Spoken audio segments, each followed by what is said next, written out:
Book 2 Section 35 That Killing Bug. Graham, I was fine whilst we were partying in the streets of Lisbon. It was when the emptiness of the hotel room welcomed me again that my mind started to wander.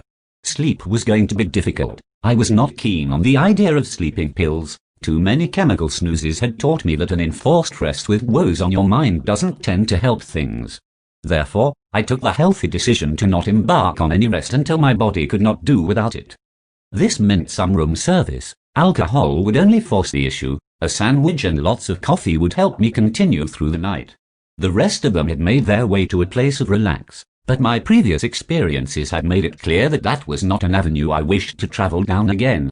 The coffee came and I chose a film from the on-screen menu. I wasn't too interested in anything they had to offer, though considered it best to avoid one that didn't feature too much murder. It was clear that if I looked for them there would be cross-references and subtexts in every offering the seventh art could provide me with. Even Notting Hill appeared to be little more than a catalogue of assassinations, cleverly disguised by Hugh's overly English manner.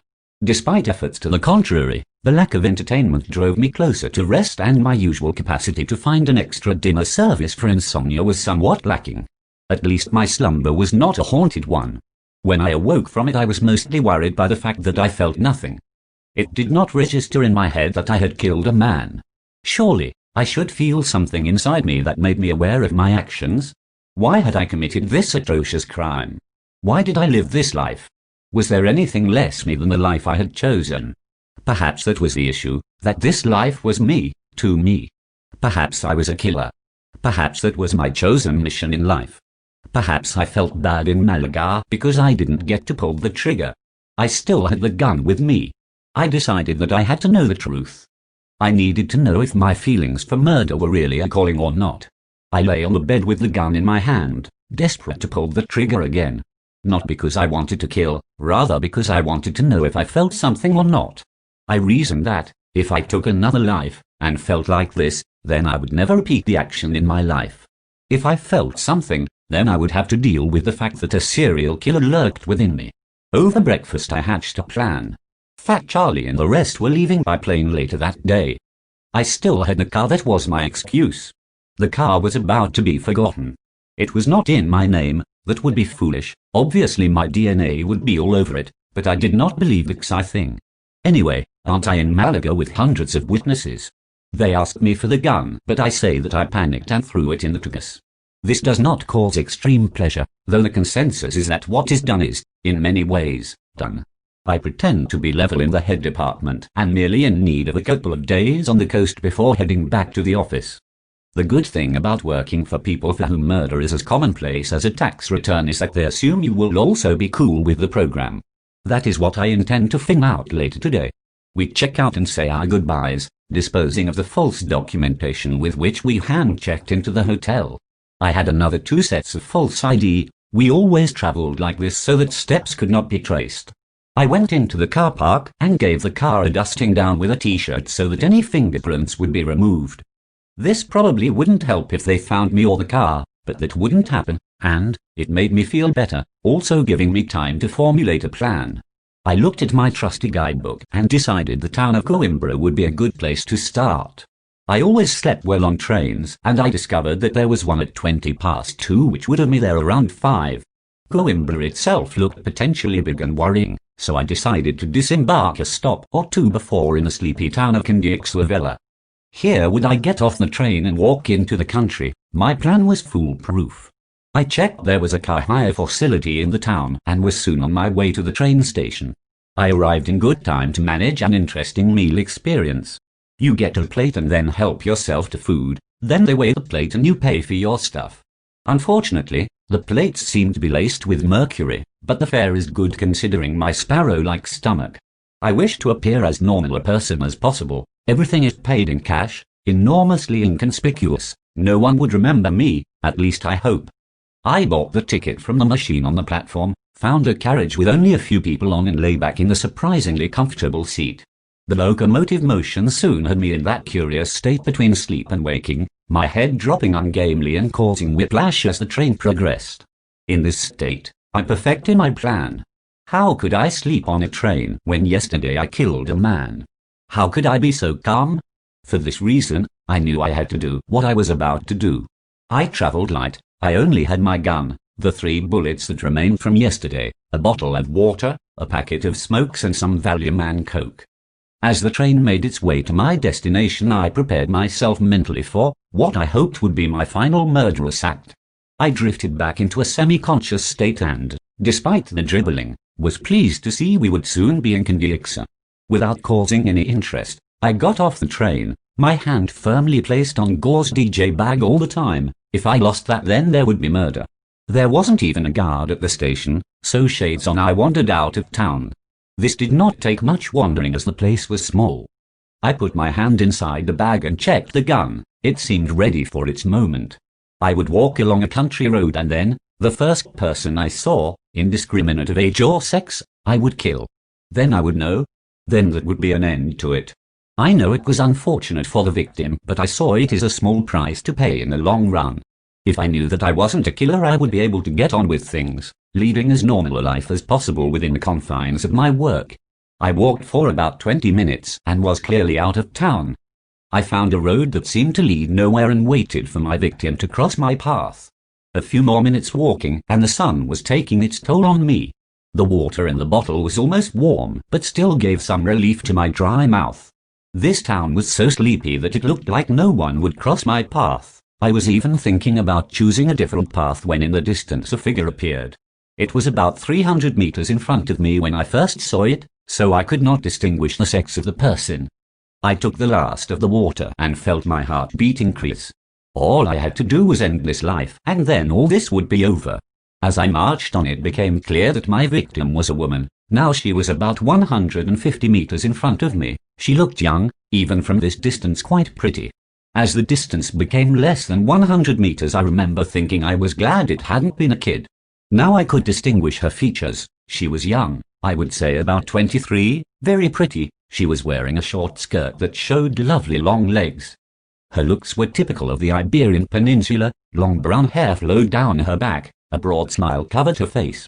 She seemed a happy person, enjoying life.